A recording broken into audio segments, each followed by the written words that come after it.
Vote लेते समय हमारा वोटिंग कार्ड चला, वोट लेते समय हमारा रेशन कार्ड चला, वोट लेते समय हमारा आधार कार्ड चला।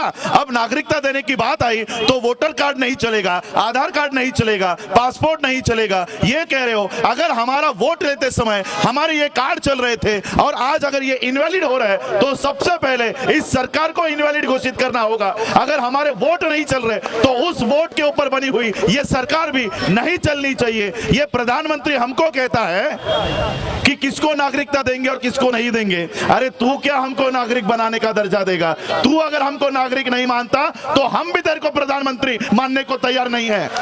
हम भी तेरे को प्रधानमंत्री नहीं मानते। ये आरएसएस के फुल टाइमर, इनके पास वर्दी कहां से आती है? इसलिए मोदी को हटाकर नहीं होने वाला, अमित शाह को हटाकर काम नहीं बनने वाला। अगर हम लोगों को, आने वाली पीढ़ियों को अगर सुरक्षित रखना है तो इस देश में से आरएसएस को हटाना होगा, तब तक हम लोग सुरक्षित नहीं बैठने वाले। ये देश जिस संविधान पर चल रहा है उन्हीं बाबा साहब के परिवार से, उन्हीं का खून, बाबा साहब अम्बेडकर जी का खून मेरे शरीर में है और उन्हीं बाबा साहब का ये आंदोलन मैं पिछले कई सालों से पूरे भारत में चला रहा हूं। 2014 से 2015 से हम लोग इस बात का प्रचार कर रहे हैं कि भारत का संविधान खतरे में है, भारत का लोकतंत्र खतरे में है, लेकिन उस समय हमारी कोई बात नहीं सुनता था। एडवोकेट्स हमको पूछते थे ऐसा थोड़ी होगा, संविधान हटाना कोई मामूली बात थोड़ी है। जो 2014 में 2015 में जो एडवोकेट्स हमको ये कह रहे थे कि संविधान नहीं हट सकता, आज वही एडवोकेट्स इस देश के संविधान को बचाने में लगे हुए हैं। उस समय हम लोगों को डर था 2014 में 2015 में, क्योंकि इनकी बीजेपी की आरएसएस की सारी चाल हम लोग देख रहे थे। आप लोगों को शायद आज पता चला हो, मैं 2013 से इस बात का प्रचार कर रहा हूं कि बीजेपी ने ऑलरेडी एक संविधान तैयार करके रखा हुआ है और उस संविधान के तहत वो इस देश के एससी, एसटी, ओबीसी और मुसलमानों को पीटने का काम करने वाले हैं, हमारे अधिकार हटाने का काम करने वाले हैं। लेकिन उस समय हमको, हमारी बातों को कोई सीरियसली नहीं ले रहा था। लेकिन आज देखो, उस समय मुझे डर था, जिस समय संविधान के पक्ष में कोई खड़ा नहीं हो रहा था, उस समय मुझे डर था। लेकिन आज मुझे आप लोगों को देखकर यह लग रहा है कि ये 5 साल 10 साल छोड़ो, आने वाले 1000 सालों तक बाबा साहब के संविधान को कोई हाथ नहीं लगा सकता। ये आप लोगों के वजह से आज मुझे सिक्योरिटी मिली है। पूरा देश, आज मैं आप लोगों के यहाँ इसलिए आया हूँ। अब आरएसएस को दिक्कत हो रही है, बीजेपी को दिक्कत हो रही है कि मुस्लिम लोग बाबा साहब का फोटो क्यों लगा रहे हैं। बाबा साहब के फोटो का इस्तेमाल मुस्लिमों के आंदोलन में क्यों हो रहा है? कल तक मुस्लिम लोगों के आंदोलन में सिर्फ बाबा साहब का फोटो लगाया जा रहा था, कल से बाबा साहब का परिवार भी इस आंदोलन में शामिल होगा। ये बात कहने के लिए मैं यहां पर आया हूं।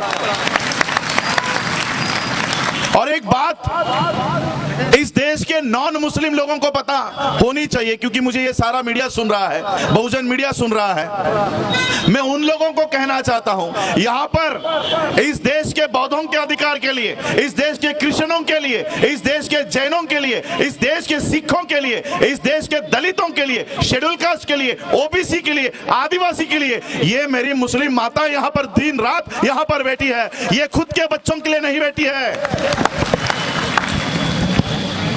इस देश में अप्रैल महीने से जो एनआरसी का कानून लागू होने वाला है, सबसे पहले बाहर कौन जाएगा पता है? इस देश में सबसे पहले बाहर जाएगा इस देश का शेड्यूल्ड ट्राइब, जिसे हम आदिवासी कहते हैं, आदिवासी। इस देश का गृह मंत्री क्या कहता है?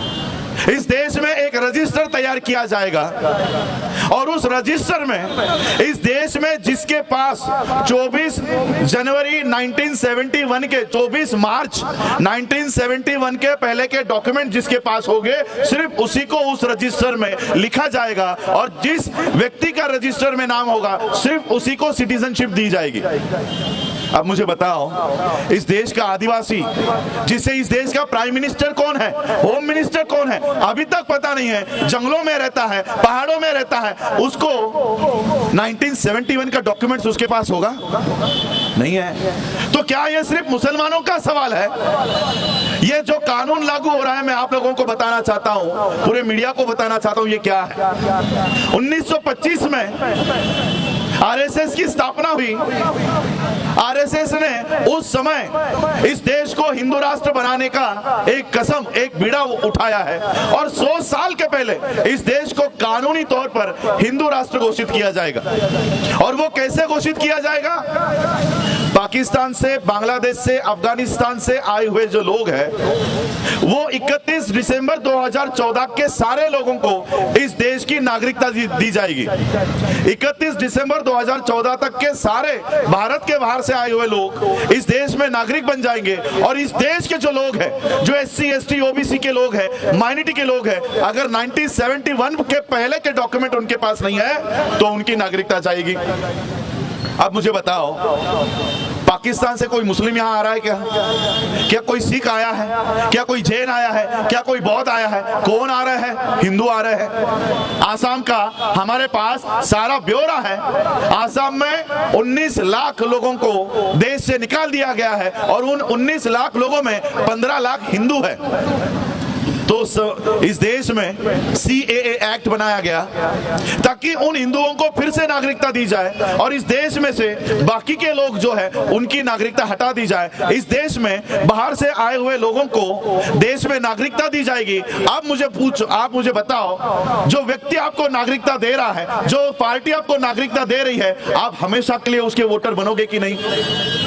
अब बीजेपी अगर पाकिस्तान के, अफगानिस्तान के और बांग्लादेश के लोगों को यहाँ पर नागरिकता देगी तो हमेशा के लिए, पीढ़ी दर पीढ़ी, ये लोग बीजेपी का बटन दबाते रहेंगे, और इस तरह से हमेशा के लिए बीजेपी इस देश में सत्ता में रहेगी, क्योंकि वो नागरिक को नहीं लेकर आ रहा है, वोटर्स लेकर आ रहा है जो बीजेपी को वोट देंगे, और इस देश के लोग जो बीजेपी के अगेंस्ट में है उनके वोटिंग राइट हटा देंगे। ये नागरिकता नहीं है। इस देश को ऑफिशियल हिंदू राष्ट्र घोषित करने का काम इस देश में चल रहा है, और इस देश का प्रधानमंत्री हमको कहेगा कि किसको नागरिकता देंगे और किसको नहीं देंगे।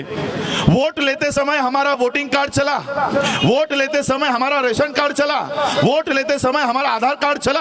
अब नागरिकता देने की बात आई तो वोटर कार्ड नहीं चलेगा, आधार कार्ड नहीं चलेगा, पासपोर्ट नहीं चलेगा। ये कह रहे हो अगर हमारा वोट लेते समय हमारे ये कार्ड चल रहे थे और आज अगर ये इनवैलिड हो रहा है तो सबसे पहले इस सरकार को इनवैलिड घोषित करना होगा। अगर हमारे वोट नहीं चल रहे तो उस वोट के ऊपर बनी हुई ये सरकार भी नहीं चलनी चाहिए। ये प्रधानमंत्री हमको कहता है कि किसको नागरिकता देंगे और किसको नहीं देंगे। अरे तू क्या हमको नागरिक बनाने का दर्जा देगा? तू अगर हमको नागरिक नहीं मानता तो हम भी तेरे को प्रधानमंत्री मानने को तैयार नहीं है। हम भी तेरे को प्रधानमंत्री नहीं मानते।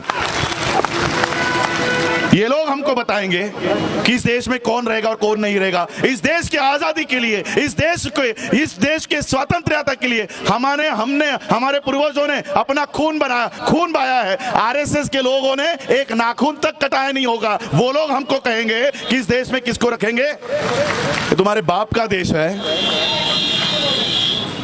ये आज इस देश में मैं आप लोगों को कहना चाहता हूं कि ये आंदोलन केवल एक समुदाय ने लेकर नहीं हो, इसमें हल नहीं मिलने वाला। इस देश के क्रिश्चियन, आज सुबह ही हमारी कॉन्स्टिट्यूशन क्लब में मीटिंग चल रही थी और वहां पर पूरे देश भर में हम इस आंदोलन को आगे लेकर जाएंगे। पूरे देश भर में इसी तरह का आंदोलन खड़ा करेंगे। जब तक CAA एक्ट वापस नहीं लिया जाता तब तक हम इस देश में इसी तरह से आंदोलन करते रहेंगे। कोई हम लोग इसमें बदला अमेंडमेंट और नहीं चाहते। इसको रोल बैक करना होगा और रोल बैक करने का काम मैं कर रहा हूं। मैं यहाँ के राष्ट्रपति के पास निवेदन नहीं दे रहा। मुझे जितनी चाहे अरेस्ट करना है कर लो।